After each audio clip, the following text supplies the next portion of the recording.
Right boys, so I've got a nice simple one for you today. We're talking about hydration, so drinking water. So do me a favour, and when you watch this video, just act on the information straight away, because I've told friends and family members, and there's always kind of like a delay period between when I tell them and when they act on it. And there's absolutely no reason to do that, and I have to be quite forceful. With my friend, I told him about the things I'm going to tell you, and then I was like, I would see he'd have a plastic bottle of water, or he hasn't water prepped in the way that I say. And I'm just like, bruv, do the water prep. Buy the water bottle. Like, I'll literally tell him, go and order the water bottle now. Like the metal water bottle, because you're still using plastic. And I did the same with my mum. I was like, I'm going to place an order for these bottles. I'm just going to buy you some and then tell you how to do it, and then you're going to do it forever. And every single day, this is probably over a year ago, she has water prepped and followed the rules in this video exactly. And we say all the time that we're very grateful that we did that and we've implemented this habit. And my friend's the same. So yeah, that's the point, is just implement what I say straight away. If it makes logical sense to you, what I'm saying makes sense. I found there's like between 1 and 5 years where people will just not act on the information. And I'm the same. I will wait, and then when it kind of comes to me from some other source or it makes sense, then I'll do it. So yeah, I'm saying, if any of this makes sense, just implement it straight away. Otherwise you're never going to do it. You've just watched a YouTube video and wasted your time. So that being said, let's get on with it. So, like I say, this video is about hydration. I'm referencing 3 different books in this video. We have got Your Body's Many Cries for Water and The Essential Guide to Water and Salt. Both of those are by Dr. F. Batmanghelidj. I think that's how you pronounce his name. I've heard Tony Robbins just call him Dr. Batman, and he seems to be alright with that. So that's the 2 on water. And then we've got Estrogeneration by Anthony J. Estrogeneration. And that's going to be talking about plastics. So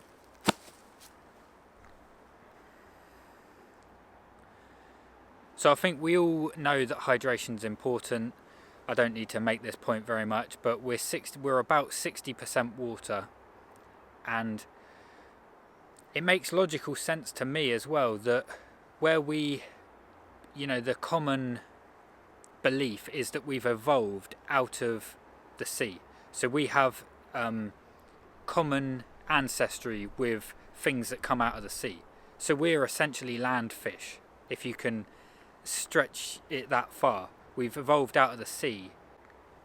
Every bodily function requires water, and we have bodily fluids like tears and other bodily fluids, which just makes sense that, blood has water. So we are a water-based organism. So I think that's pretty obvious. So the fact that we don't get taught, this isn't like lesson 1 at school of how to hydrate properly, doesn't make much sense to me. If it's 60%, we're more water than we are food, and we get taught nutrition, but we very rarely get taught hydration.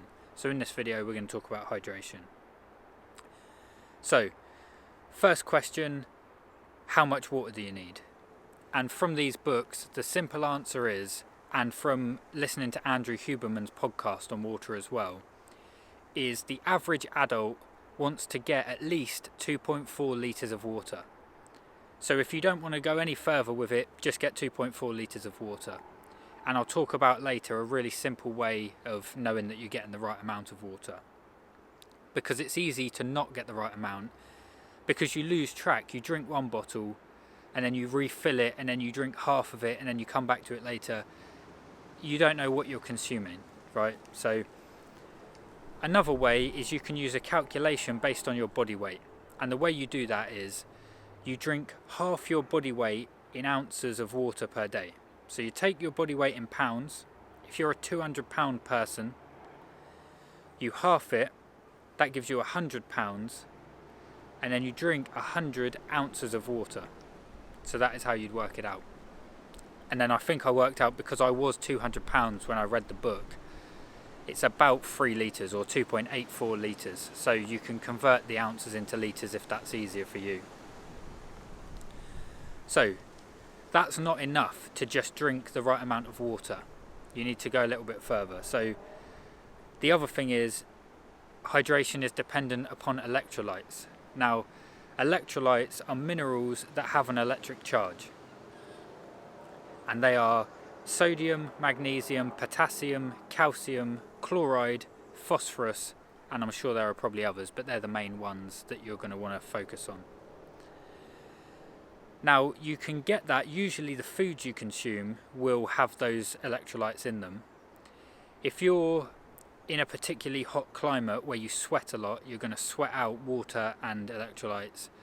Or if you're fasting, you're not consuming food, so you're not going to have electrolytes.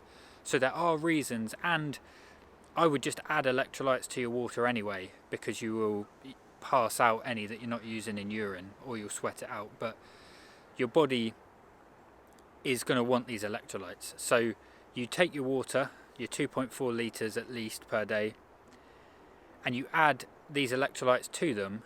And the way you do that is by adding sea salt or pink Himalayan salt, whichever you want to use. Coconut water also contains these electrolytes. Lemon juice also contains these electrolytes. And that's it. So you've got sea salt, coconut water, lemon juice.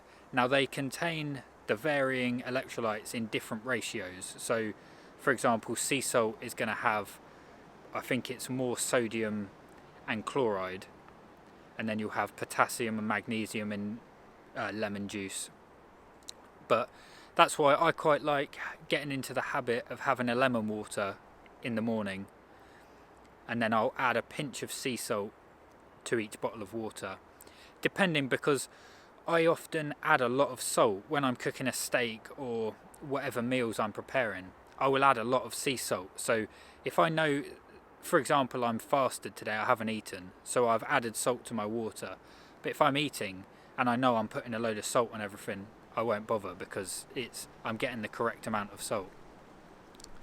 But if you want a calculation for how much salt you should consume on a day that you're not getting any salt from food, it's 3 grams of sea salt per 2 litres of water. And you can also just do it to taste.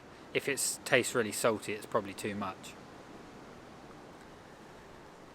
So that's electrolytes. Now you want to filter your water. So I went deep on trying to learn about filtering water, and what I found was you ask 10 different experts and you'll get 10 different answers. So for example, when I was a window cleaner, I used purified water to clean the windows, because when you remove all of the electrolytes and all of the impurities out of water, you can clean. Water essentially becomes a cleaning product when you take out all of the parts out, all of the particles out of the water. So you can clean the window with pure water. This is reverse osmosis purified water, and there aren't any streaks on the window. Whereas you might find, say you clean your car, when it dries there's streaks, and that's because there's impurities in the water. And I was actually quite amazed at how well this works, because I cleaned just to give an example, I cleaned my granddad's back door in his house, and because it was on the back of the house, it was really green and mossy.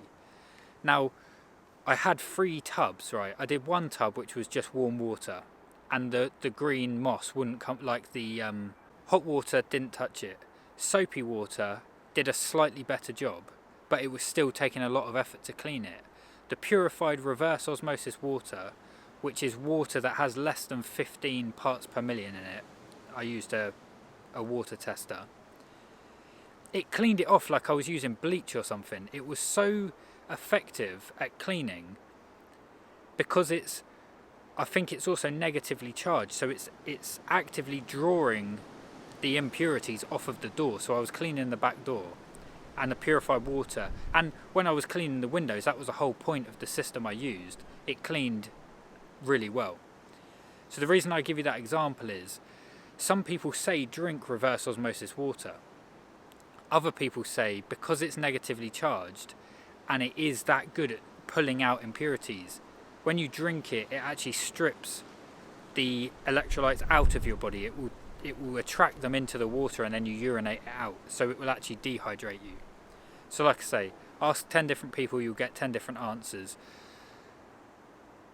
So you've got reverse osmosis filtering, but the common factor between all of the people and all of the research I did was tap water is terrible and you don't want to consume it. So you do want to filter your water in some way. I just use a Brita type of filter, which is just the carbon-based filter that you put in a jug. You pour water in the top, it filters through and then goes into like a reservoir at the bottom. And then I just use that each day. Reverse osmosis is another option. You've got distillers, which they boil impurities out of the water. So like I say, you probably want to do your own research on that, but at the very least I would use a Brita filter, because it just gets any large sediment and just things you don't want in the water. That's water filtration. Now you do want to do it. Another thing is, I find just by using the Brita water filter, there's a bit of a placebo effect. I feel good about the water because I've filtered it to some degree. And I know carbon is good at extracting impurities, so you're going to want to filter the water. Another point is you are going to want to water prep. So like I mentioned earlier, you don't always know how much water you're consuming. You think you can keep track of it. I had half a glass then, a bottle then, that bottle was 500ml. That's a lot of mental energy to actually try and figure out if you're staying hydrated in a day, and you've got to add up these different bottles. Life's too busy, you've got too much stuff on to worry about that. So what you want to do, like I said, the average adult should be consuming at least 2.4 litres of water. That is 3 800ml bottles. Now what I would recommend is go onto the Clean Canteen website. I'm not affiliated with Clean Canteen at all at the moment. I would like to be in the future because I think their products are good. I've used them for a long time. But I'm not like sponsored or anything. Buy 3 800ml stainless steel bottles, fill them up, water prep, they're your water for the day. And drink them. Don't fill the same bottle up 3 times. Buy 3 separate bottles, and you get a sense of achievement as well. You drink the first one, it's empty on the side. You drink the second one, it's empty on the side. Drink the third one, you're done for the day. You know you're hydrated, water's done. When you get into the routine of doing that, that seems like a lot of effort. You've got to buy bottles, fill them up. Honestly, just do it, implement it, it works great. You will never have to think about it ever again. The bottles are such high quality that if you don't drop them, or, well, I've dropped mine quite a bit, but if you don't really treat them bad, they'll last you until you die. So you never have to buy these bottles again, and you never have to think about it again, and you will always be hydrated. So that is the power of water prepping. So what you want to do is, you've got your 3 bottles, you've got your Brita water filter, you fill up the 3 bottles, you can either put them in the fridge. I put 2 on the windowsill in my bedroom, and then 1 on the windowsill in my kitchen. And then I know as soon as I wake up, I drink at least 1, but normally 2 of the bottles. And then throughout the day I'll drink the other one. Or sometimes I'll drink 1 upon waking, 1 when I go to the gym, and 1 throughout the day. And then that's hydration done. So you do want to water prep. So you filtered your water and you water prep. You want to front load water. So if you think about it, if you go to sleep and you're asleep for 8 hours, you're not drinking anything for 8 hours, and you're warm in bed, so you're going to sweat a little bit. So you wake up dehydrated. You always wake up dehydrated. So the first thing you want to do is hydrate. That's why I have my first 2 bottles on the windowsill. So by front loading water, you're just combating that dehydration from sleep, and then for the rest of the day you're hydrated. So I do 2 bottles, so what's that, 1.6 litres, and then for the rest of the day, just as I get thirsty, I drink the last bottle. And then you're going to want to not drink anything within 2 or 3 hours before you go to bed, because that will help you sleep without waking up to urinate through the night. That's front loading water. Final point, you've got the container you keep your water in wants to be either glass or plastic. So the book Estrogeneration talks about how estrogens leach out of plastics into your water. So if you're drinking plastic water bottles from a supermarket, oftentimes they've been stored in the sun, and the UV damages the plastic, and estrogens like bisphenol A, BPA, leak into the water, and they are hormone disruptors, so that can mess with fertility, weight gain, mood, things like that, and they're invisible and you don't know it's going on. But once you know, you're going to want to avoid it, and it feels dirty, and you can almost taste it. When you drink out of plastic bottles, you can taste that it's not pure like the filtered water that you're drinking out of metal or glass. So that's why I recommend Clean Canteen. I meant to bring one out with me actually to show you, but the only lid I use is just a screw-on lid with a metal hook, because the sports lid that you can like sip through, they all leak and they make funny noises when you drink through them. So I don't have any of I do have some of the insulated ones, but I don't use them for hot drinks.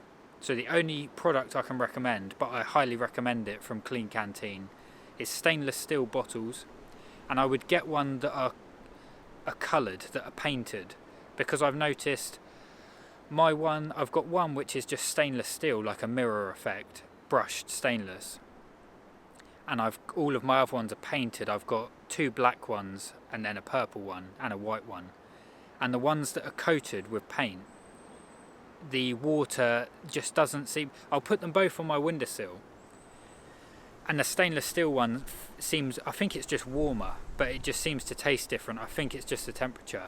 The painted ones stay cooler for some reason, so I just recommend getting one that's painted. It doesn't matter what colour.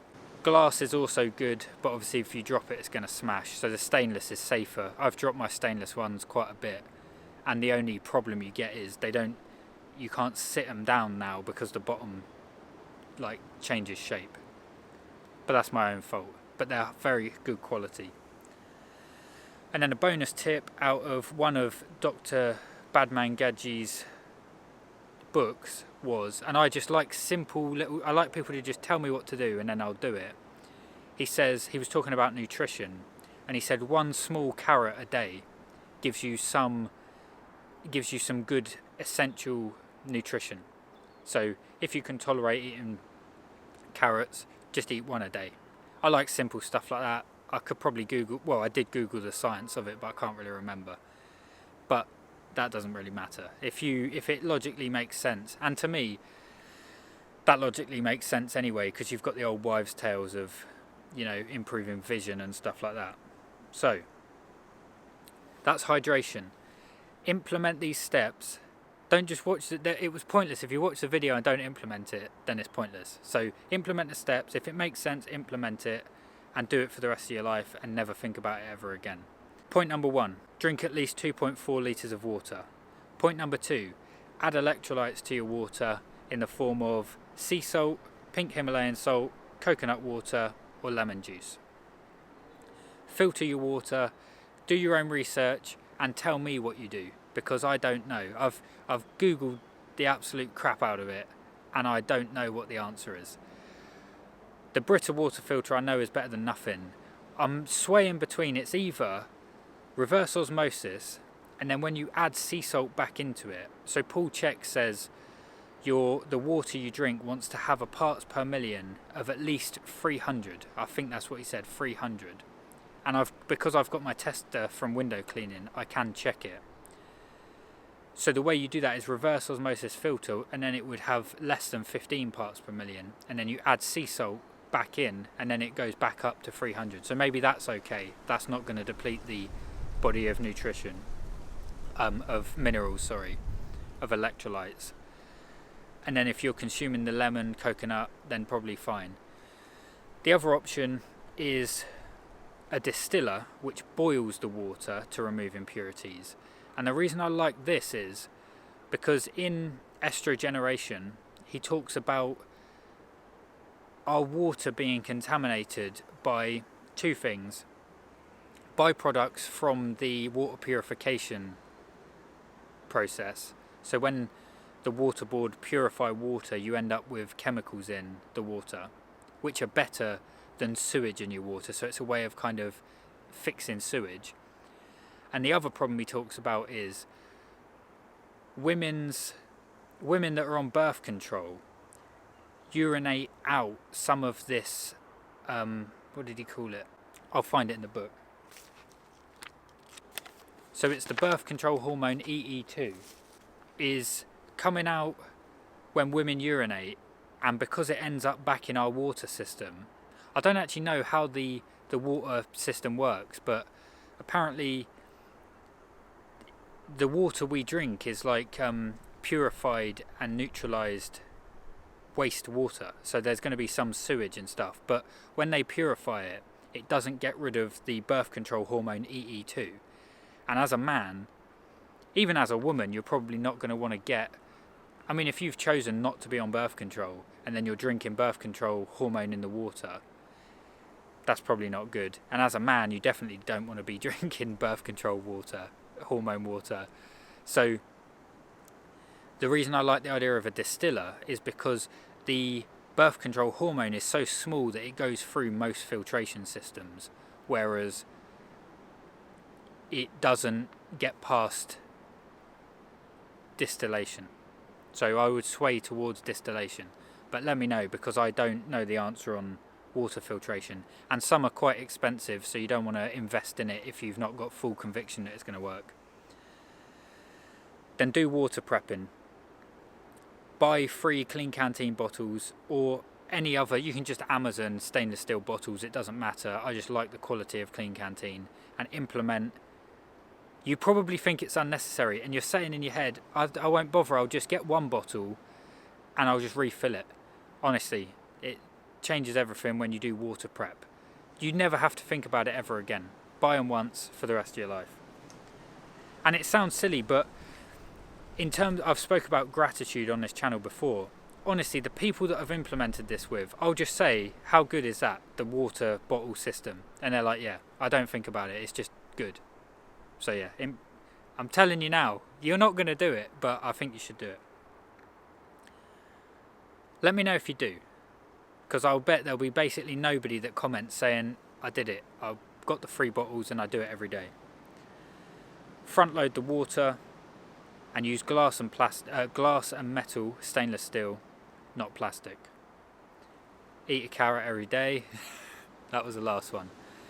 Right boys, I thought I was trying to do this quick as well, 25 minutes just on water, but this is something, you're 60% water, you're more water than you are food, so this is important. Implement it. Anything I've missed or got wrong, put in the comments down below, and I'll see you in tomorrow's video. I don't know what it's going to be about. See you tomorrow.